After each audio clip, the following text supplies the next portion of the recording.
am making dog biscuits.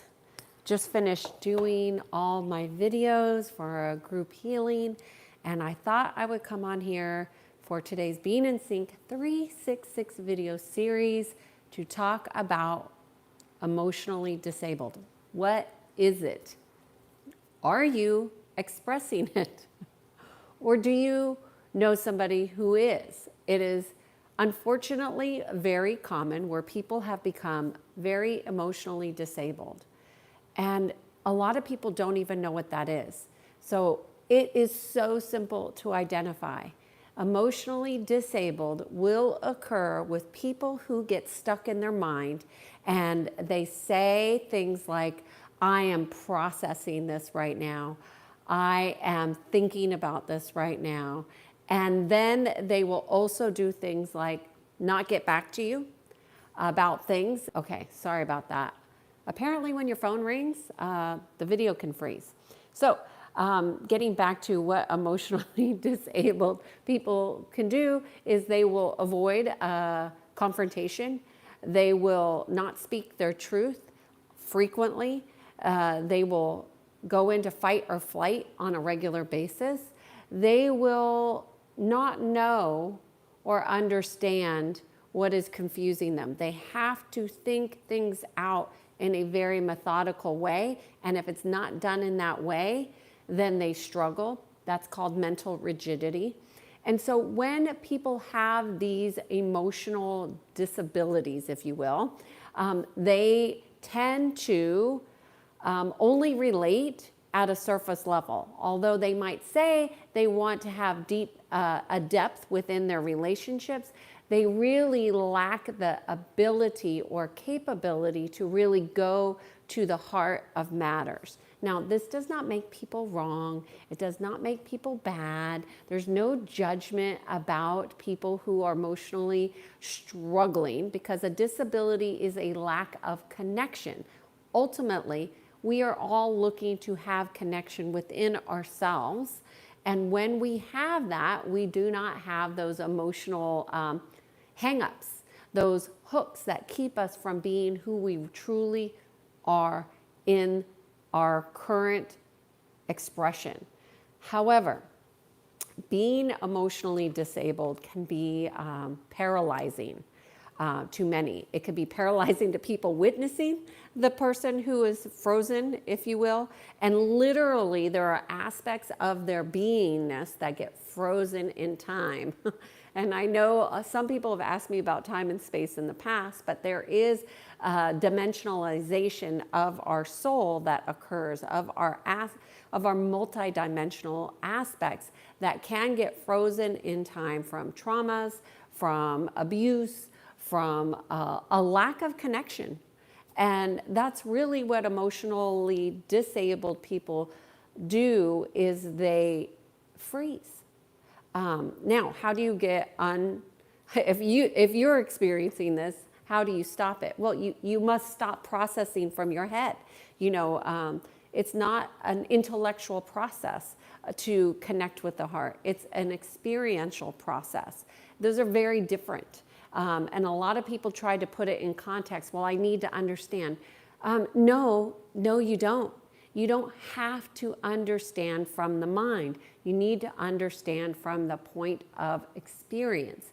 And emotionally disabled people struggle with the experience because of the traumas that they've experienced and they have yet to process. So it's kind of like a processing conundrum is what emotionally disabled is. That's in its essence what it is. So I wanted to make this a short video because I'm making something in my kitchen right now, but I want to see if there's any questions. And I'm going to see if there's any questions. If there is, I'll answer them. Otherwise, Jay, you're not following. Hey, Jay, good to see you. You're not following. I don't understand what you're not getting. What is it that it means? This is a good question. What does it mean when somebody is emotionally disabled? It means that they're not processing a component of their experience, meaning we have a physical experience, a mental experience, an emotional experience, and a spiritual experience. They all coalesce into one aspect of our being. If we are missing the emotional aspect, these other aspects will be completely distorted. So what does it mean? It means that we're not able to be fully present in the experience. We're too busy thinking about it. So people are stuck in the mind. The mind can be a dangerous place. Can you please tell me more about space? What about space? Space is based on a perception, could be a dimension, could be an experience. What do you mean about space? How we perceive space is based on our perception, our access to higher levels of consciousness, our space and time can be frozen from trauma. And when people go to process trauma, they often try, this is what traditional therapy is they process through the mind. And the mind is just one aspect of who we are. And most therapists have had significant traumas of their own, and they are treating others based on their perception that they've learned from a book that has been distorted on how people are compartmentalized into an aspect of this physical plane. But we're really multidimensional beings that goes beyond space and time. That means that we need to work from a space of healing that occurs beyond space and time. And that space is always going to be within the heart. It can never be just done in the mind. Okay. Overthinking, yes, is a part of overprocessing. It can be overthinking. It could be avoidance. It can be denial. It could be ignorance. It could just be completely unaware. It could be a lot of things that we can label as a word, but emotionally disabled is beyond the mind, meaning that it is dysfunctional thinking. So it's not just overthinking, because a lot of people overthink, but it's a dysfunction of the processing. It's a disconnection. How's that? Does that help you, William? It's a disconnection of the emotional body. Okay. Let me see if there's any other questions here. Hello, friend, Shaga. Shaga. That's a fun name. What is going on? I have a nice kitchen. Thank you. I'm making cookies for my puppy, Ra. Can you see her? Ra is a sun god, and she follows the sun around the house. That's what she does. She's waiting for her biscuits. Okay, seeing if there's any questions here. Anna is asking me, what am I? I am multidimensional human being. My name is Kiana. That's how I identify.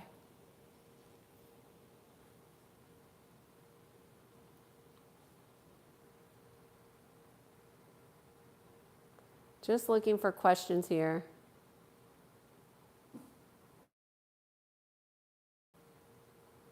Mother is...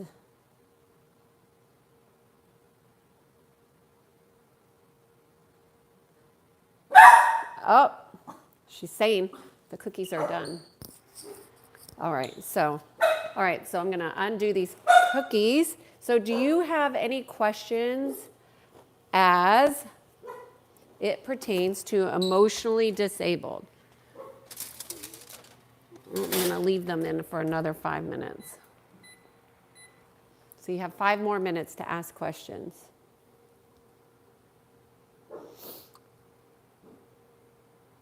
I think that sounds correct, William. So what you want to be emotionally healthy, I feel like the lighting here is really bad. To be emotionally healthy requires an awareness and a level of cognition that can never come from the mind.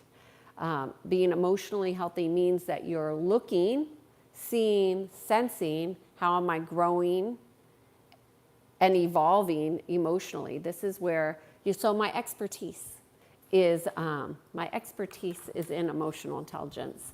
And I have been an emotional intelligence expert for, gosh, I'm just turning the lights on in here. I've been emotional for over 20 years. So, emotionally disabled leaders, that's the biggest weaknesses when they do assessments with leadership. The biggest weakness is always going to be how these leaders are able to access emotionally. Now, they take a lot of training, they do a lot of things in their mind, but the most important way in which people can become more emotionally proficient is to increase their awareness and to process information through not just their intellect, but their sensing and their knowing and their openness. When people have significant traumas, and by and large, most people are walking wounded, they have wounds that they have not addressed, that they don't know how to process, they don't want to go to therapy because they say therapy doesn't work, or whatever their reasons are of avoidance. You can read a ton of books, you can listen to meditations, you could do all kinds of things that can be helpful, but that doesn't mean you're processing the trauma. It means you're trying to understand it intellectually. Meditation is good when you learn how to express from the heart. So when you sit in silence, you hear the different tones and frequencies, and the expression, the silence comes in different ways. So when you are emotionally disabled, you'll think the silence is just silent, it's quiet. But what is quiet? Do you know? Do you know what the quiet means for you? Some people feel like they can't even think when it's that quiet. They need some kind of noise, and the noise is a distraction from going within. Hey, but everybody's got their ways. So let me see, I'm gonna see if there's any questions.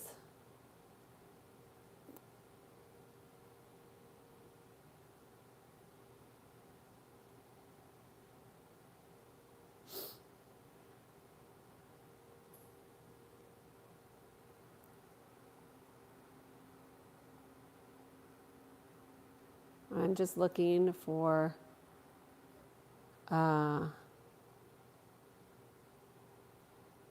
questions here.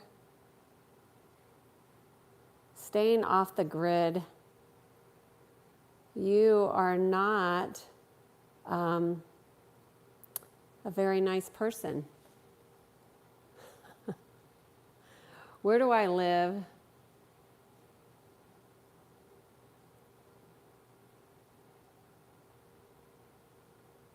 So this channel is so interesting that the people come in here and put on a lot of comments, but this is a place of higher consciousness, and so if you want to expand in consciousness, then please comment below. If you're somebody who's going to spew your nonsense, I'm not going to read it. So Rex, the more aware I am, the more heartbreaking things are. Is ignorance bliss? I think that's a really profound question. And so this is what you want to begin to do as you have new awarenesses that can be perceived as heartbreaking and or painful. What you want to begin to do is neutralize your perceptions of what it is that you are seeing and are experiencing. Hold on one second here. These are the cookies. I'm gonna flip them. Hold on one second. These are peanut butter, oatmeal, pumpkin, and I put coconut in there, And these are for my little puppy because she has such a sensitive stomach, she can't eat biscuits from the store, which is unfortunate because that means I have to cook everything for her. But everything is a blessing, and we must be aware of what we're putting into our bodies. And if we are sensitive to certain things, then we can't eat them. She happens to be sensitive to many things that we got an allergy test for our dog. And turns out she's allergic to quite a number of things that we were feeding her, unfortunately. So I'm just going to put that in for 5 more minutes. Okay. So going back to, is ignorance bliss? It absolutely is not bliss, because when you are in ignorance, you are not aware of your power. And being afraid is used against people. So when you are in fear or afraid, that is used as a weapon. As we see in our current environments, politically and emotionally, people are fragmented. Mentally, emotionally, spiritually. And so that's how fear gets used against us. So when you're emotionally stable, that means you can get to a point of neutralizing your perceptions. That means that you are seeing what is without a positive or negative inference. You're not judging it. It just is pure acceptance. You can still have a preference like, I don't like that. So for example, abuse. I don't like abuse, but I accept that that is something that happens here on this human experience. Many people have abuse experiences. I've posted about some of mine. It's a learning opportunity, but what you want to do is be able to get to a place of neutrality. That means that it's not positive or negative. You're not in judgment of it. But then once you see abuse for what it is, you make conscious choices and actions that are in alignment with your highest truth, your the best for you, your family, and humanity. That means that what you choose to do, what actions you may choose to do, may cause pain to other people. You're not responsible for other people's emotional baggage. You're not responsible for making them feel better. You're not responsible for making them feel whole. You're not responsible for making people feel loved. You are responsible for being loving, kind, considerate, respectful, giving and receiving. But that doesn't mean that everybody is in alignment to receive that. And so I don't believe that ignorance is bliss. I think it is a bit of a curse. And I think that people have been told lies and have been manipulated to think that ignorance is bliss, so they can continue to be manipulated. So we have to really look at language and how things are used against us in our society and in our relationships. Okay. I'm just looking for questions. Why does someone keep talking about her?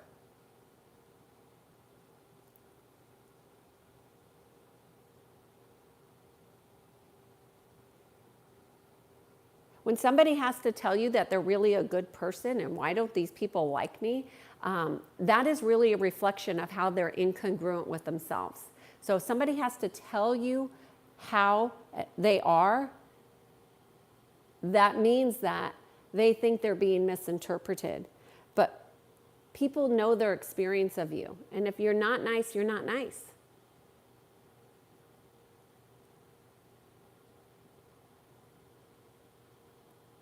Jay, I'm in agreement. Some people who are bullies, that's a good, I have a whole series on bullies, but Jay is recognizing a behavior in the chat as bullying. And bullying often goes unrecognized by people who are bullies. So the bully really doesn't know that they're bullying. They're just so disconnected from how they are behaving and how they are judging and how they are misperceiving that they have no conscious awareness of their perceptions outside of their ego mind. often they are have what's called an imbalance of the ego, which will distort what they see and how they see others and how they see themselves. So the bullies do not fully have the capacity of awareness. Oftentimes that is by choice, because the ego mind will try to keep things status quo because of the fear of the trauma that possibly they've experienced. So the person on here that's bullying clearly is a person who has been traumatized in many ways. And so they lash out in ways that seem inconsequential, but they do not have the ability to perceive themselves. You understand? So, Jay, you're spot on, but calling somebody a bully is also not very helpful, right? Because it's not your job to wake somebody up to their woes, right? Unless you've been asked for your opinion. Because what the reaction does is it creates a hook energetically, Jay, and you don't want to be hooked energetically to a bully, because what it does is it brings down your frequency. So I want to use this opportunity to invite you to look at how people are behaving and treating both you and how you see they're treating others, and use discernment as to whether that behavior is, number one, appropriate or inappropriate. If it's inappropriate, know that if they're doing it to somebody else, they're also doing it to you, and you might be in denial of it.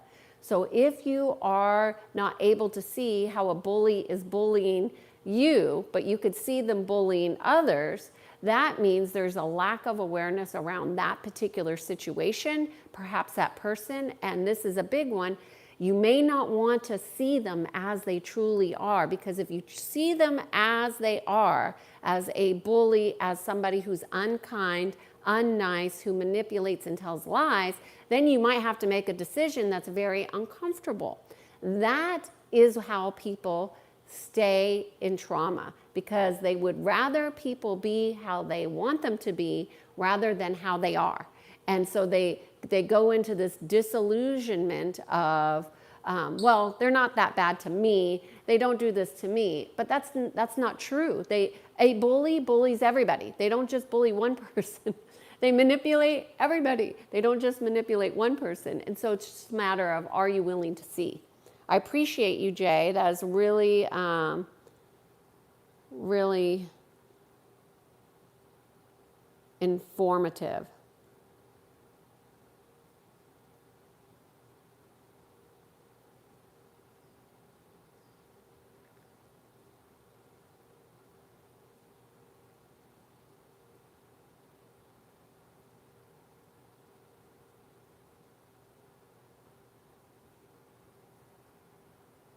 Gluten-free. Somebody asked about the cookies. They're not gluten-free. There's oats in there, and I do believe that is considered gluten.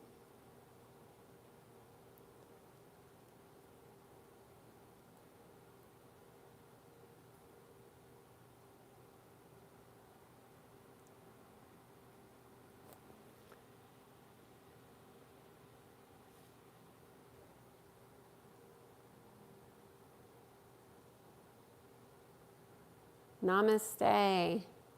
Somebody wants some of these Roz cookies.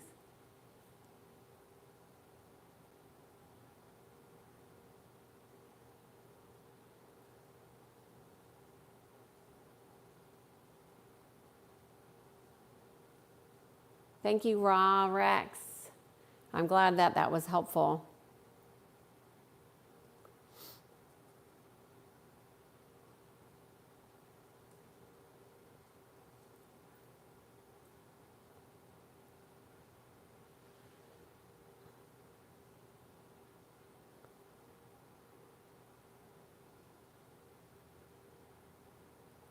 TMP Productions, any questions?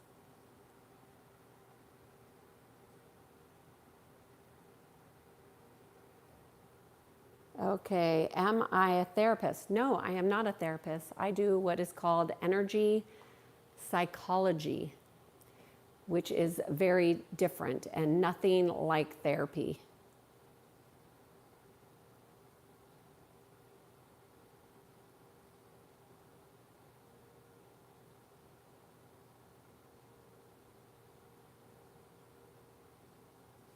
Okay, I'm looking for questions. There's a lot of comments.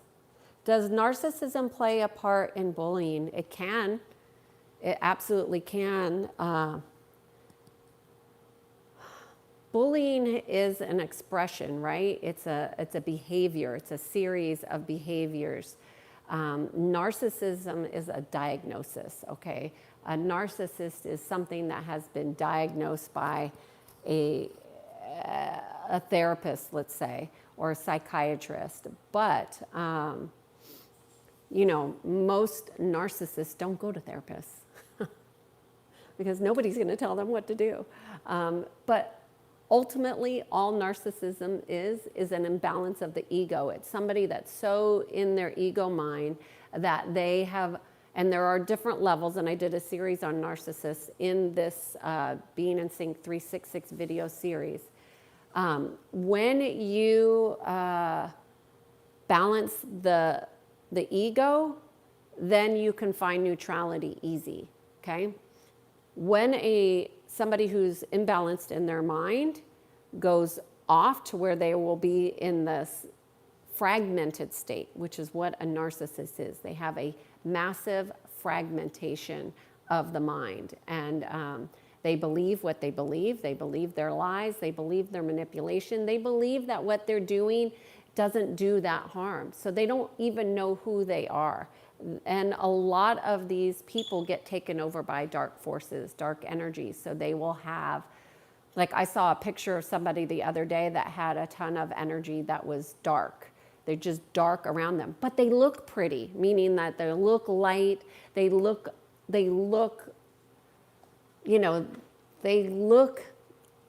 as our society says, as very attractive, put together, presentation is nice, but everything about them is false. Is this person, and for me, I have I get a reaction to people who are essentially anti-Christ, anti-life, anti-love. Like, those are not people that are aligned in any ways to the heart opening, and they will have what's called a black flowering heart. So, kind of off topic. Okay.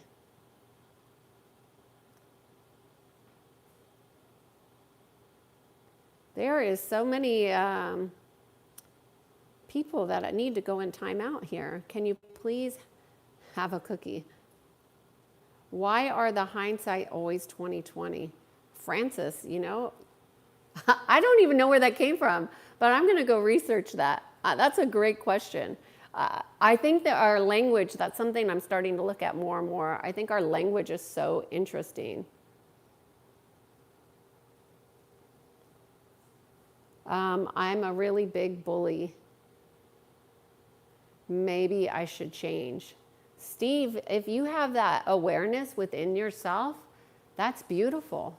And the change is always going to be up to you. I think change is how we evolve. People tell you change is not good. I don't know who you're talking to. Can a workout help cure mental illness? Being physical and active is a way of nurturing your body temple. I think that anything that's done, you got to listen to your body and see what's right for you. I think many people have taken to the extreme, myself included. I've taken exercise to the extreme, and that could also be a way of disconnecting from the body. So you got to really find out what is it that you're doing, and ask yourself, am I doing this because society tells me I need to look a particular way, or am I doing this because it feels good to my body? Am I in alignment with myself as I'm doing these exercises? I'm somebody that my body, I need to exercise. Like, I feel better when I'm working out. I don't think, I think the cure for mental issues is balance. It's alignment. It's connection within. It's not going to be found anywhere outside of yourself. So it's not about finding a cure. It's about learning how to align within. Steve has been a bully all of his life. How can I change if that's all I know? I think that's a very vulnerable, honest, and serious question, because a lot of bullies aren't aware that they are exhibiting that behavior. But one thing I can tell you from my experience, I've had people call me on the phone and yell at me.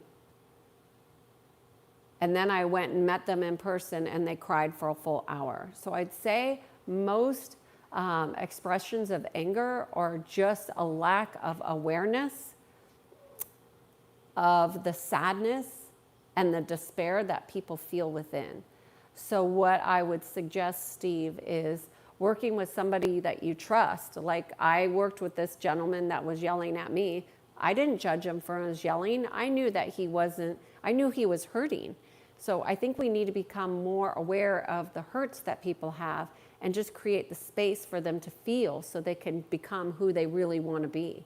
So I would suggest working with somebody who does that for you. It might not take a long time, but having a personal awareness that you're a bully, you can just make a decision that I'm going to be more kind today. How am I going to express more kindness today? And see how that goes for you. Taking small actions can go a long way. Yes, Jay, everybody can change. Okay, so I'm gonna move into my next stage of the cookies if you guys wanna stay here. I am going to put these on a plate so I can put more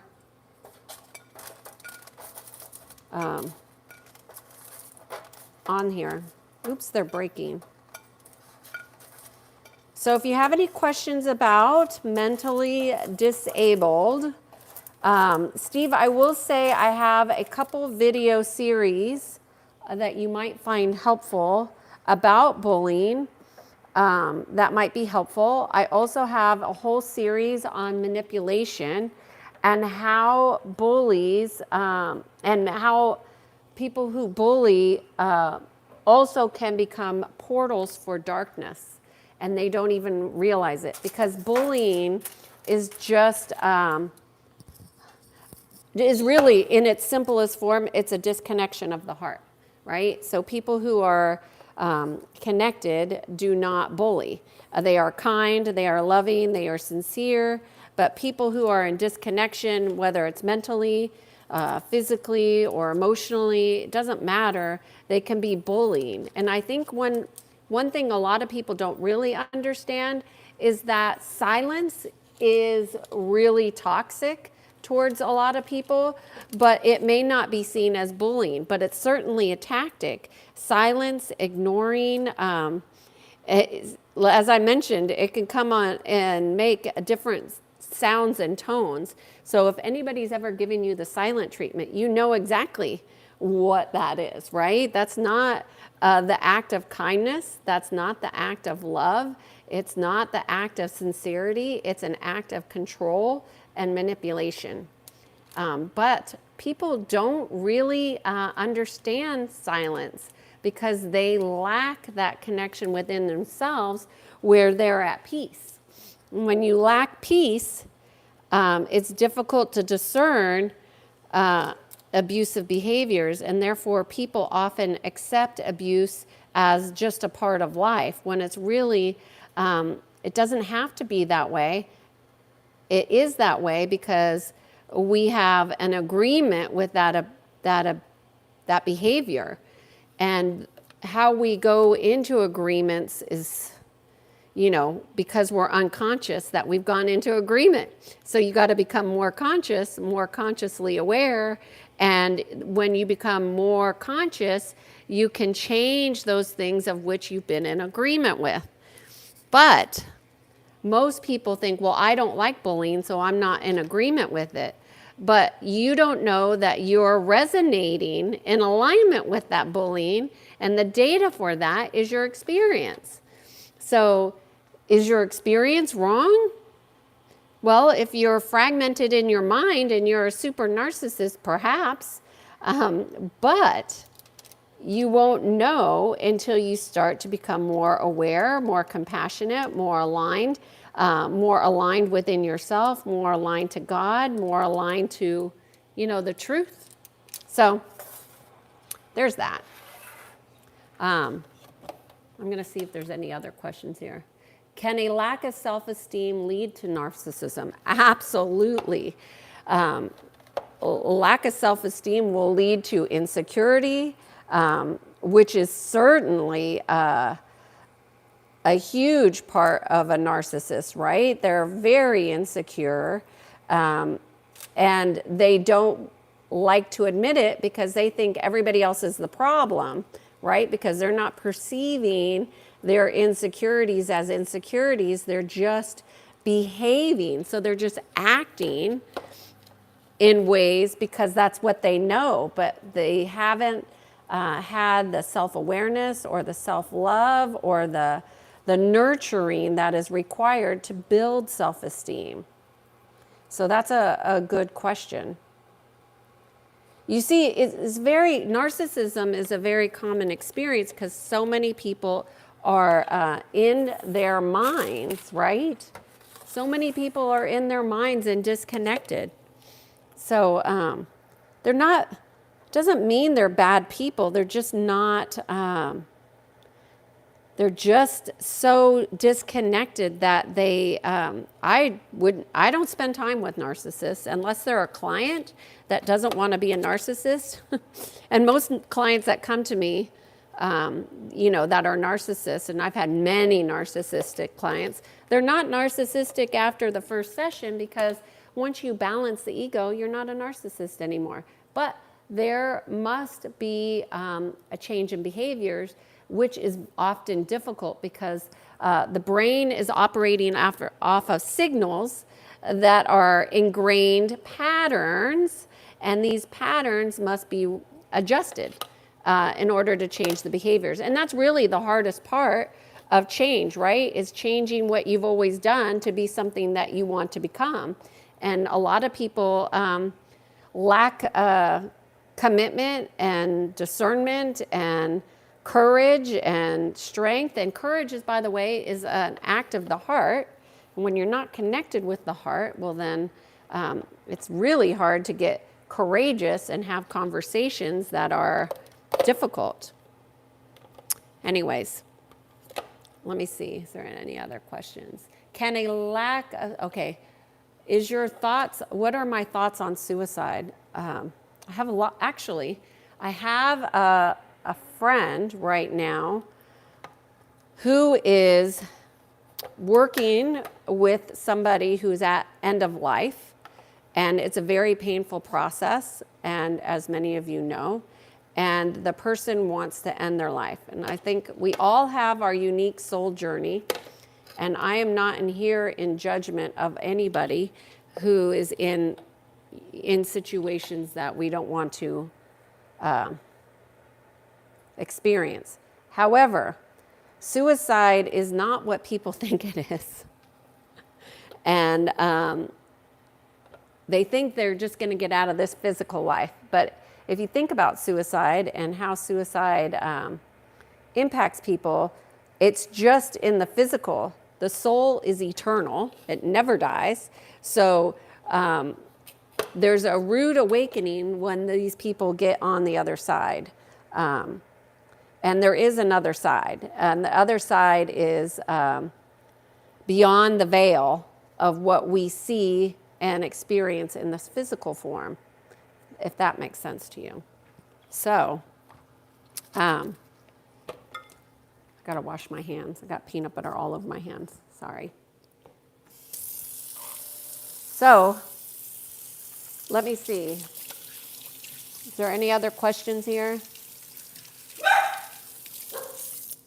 Ross says, enough of this already. It's my dog. I'm talking to my dog. Okay. Let's see. What are your thoughts on suicide? I hope that helped. Suicide, I actually had been considering doing a whole video on suicide. Do you think that would be helpful? I think everybody has different thoughts on it. I think people that are deeply connected to God will, that could be distorted. So they, what is called false gods, and they will say, well, God says it's okay to have suicide. So people think they're talking to God, but, that would be a false God. So this is why it's so important to not really pay attention to everything that you think and really pay attention to your knowing, You know what I mean? Your knowing will always lead you in the right direction. Your thoughts will make some people want to take their life. Those thoughts are incongruent thoughts, are devastating to both people who are alive and who are suffering. So all suffering can be healed, but we need to go in our hearts. Oh, Mr. Assassin, that's quite the name. I'm glad that you're enjoying this stream.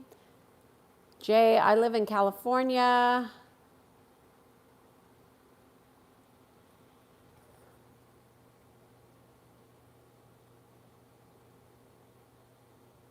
Bullying is a weakness for sure, but they don't know that because they're doing the bullying. So it's that whole thing. What's small is big, and what's big is small. Can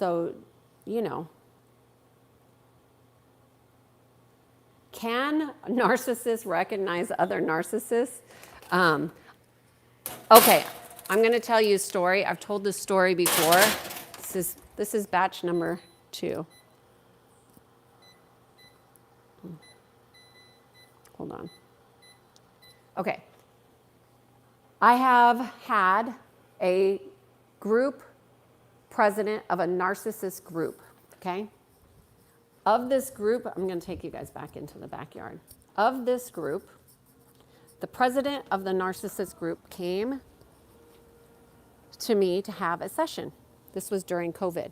This was at the peak of their narcissist group was growing by leaps and bounds. And these were people who felt that they were burned or in relationships with narcissists, and these narcissists were ruining their lives or whatever. And so this group came together of all these people, male, female, and they were communicating about narcissists.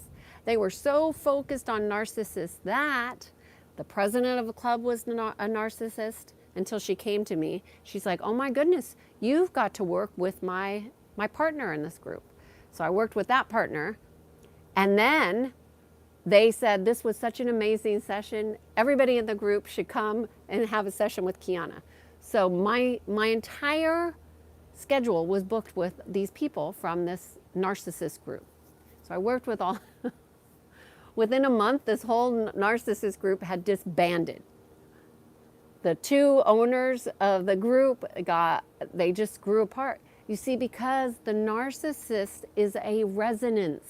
So if you have experience with narcissists and you have not learned your lessons, you will continue to attract that abusive, disconnected behavior. If, for example, these narcissists came to me, and as I said in the first session, once your ego is balanced and you experience balance, you will not resonate the same way. That's what healing is. You become healed and you resonate differently. Now, did they all go back to their life? I don't know. I do know this one woman that came to me that was a narcissist, that was in the narcissist group, that was so committed to her husband being a narcissist. She came to me for a session. She went on a trip with her husband who she wanted to divorce, and she could not believe that her husband was not doing all the things that she thought he was doing before, and now they're still married. She was going to divorce him because she thought he was the narcissist, but she was the narcissist. You see, so they can't see or perceive correctly. So hopefully that that helps. How can I find out if you're a narcissist? Well, if you're a narcissist, then you can ask your friends and family, or you could go to a therapist. That's who does the diagnosis. But I wouldn't get stuck on a diagnosis of who you are from anybody. I would not let anybody label you as a particular way, because everything can be adjusted and changed when you are aligned. Somebody's asking me if I'm a housewife. No, I'm not a housewife. I am a energy psychologist. I do energy psychology, and I help people shift and change patterns. And so, no, but I do take care of my family. I cook for my dog. I sometimes cook for myself and my husband, but that's not very often. There's a lot of somebody's asking me how much have I studied. I would ask you, how much have you studied? I have some videos that are on psychology that would blow your mind, because the whole traditional method of therapy is indoctrinated into beliefs that are anti-life. Anyways, there's a lot of questions here on narcissistic. Passive aggressive. Somebody says narcissists can be passive aggressive. So when I come in contact with them, they become aggressive, and that's how to put them in their place. Oh, you become aggressive. Well, if that's how you want to be, you should not be changing how you express yourself because anybody else walks into your path. Unless you're in danger. Somebody shouldn't be able to impact you and your personality in such a way. Then I would ask, well, why are you being aggressive? Is that kind? Is that loving? Is that in alignment with who you want to be? Or are you just doing that to protect yourself from this person that's abusive? And this is how protection then becomes a limiting way of being. Eric, good to see you, Eric. Thanks for being here. If you're still here, good to see you. No, I'm not a psychiatrist. Can a 2-year-old have low self-esteem? Gosh, a 2-year-old is still developing. So I would caution anybody who is labeling a young child, a toddler, as low self-esteem. But if you're experiencing that, raw Rex, what I would say is that there's a lot of expressions of children that go misidentified because the parent hasn't done their own work. So self-esteem is really going to be the best way to address self-esteem is to have an inner connection, an inner knowing of yourself, to be in connection with your creativity and creation and creator. So your relationship to God. So this 2-year-old who you are seeing as low self-esteem, are they already spending time on their iPads? Are they disconnected by you're putting TV shows on? Like I would look at media and how is media being used with this child? Rosa, hi, good to see you here. Is a sensitive person emotionally disabled? Well, of course they can be, but that doesn't mean that they are. I mean, anybody could be emotionally disabled if they haven't learned how to process.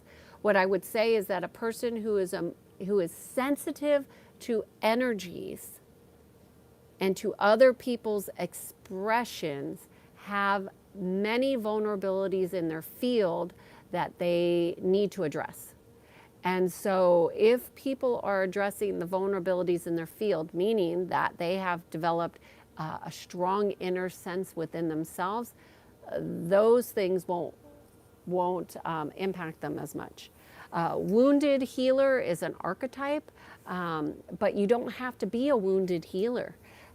You don't have to be an emotionally disabled, sensitive would be a wounded healer, right? So you don't have to be a wounded healer. You could be a healthy healer.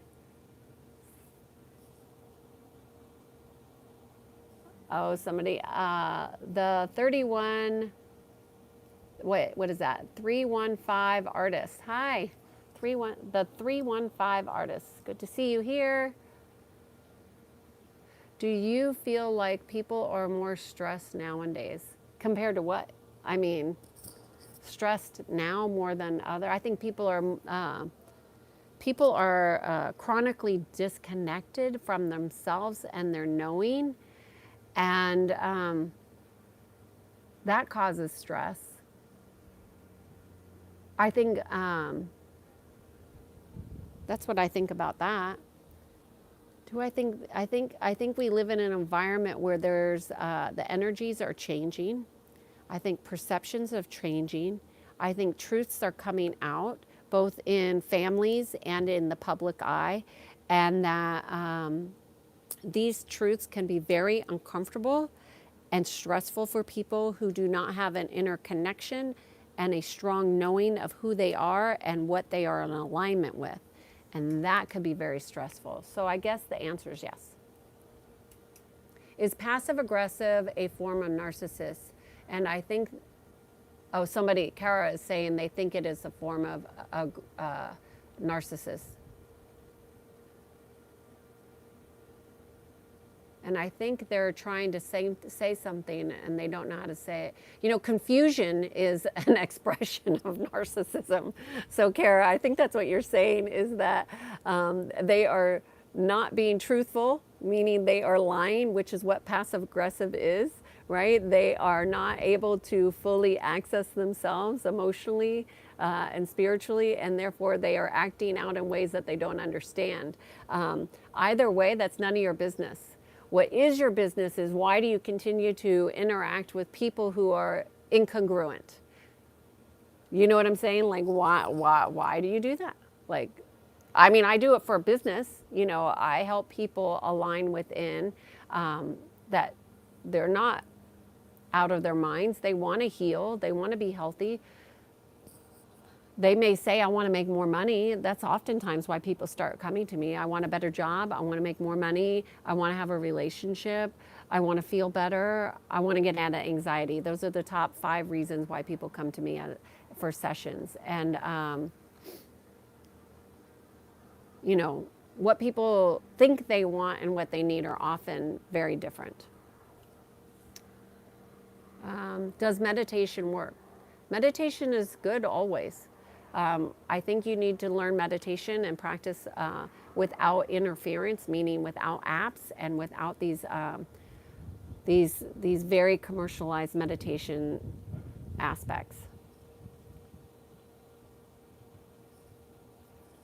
What do I consider somebody who knows themselves? Somebody who's self-aware, somebody who is loving, kind, generous, supportive, encouraging. That's somebody who knows themselves. Can you say one good thing about narcissism? Yes, I will say that a narcissist showing up in your field is a reflection of you. And they are showing you how can you become more connected within yourself. And the moment you become connected within yourself, your resonance with those types of behaviors and people will change. So that was a good question, Raw Rex, to end on.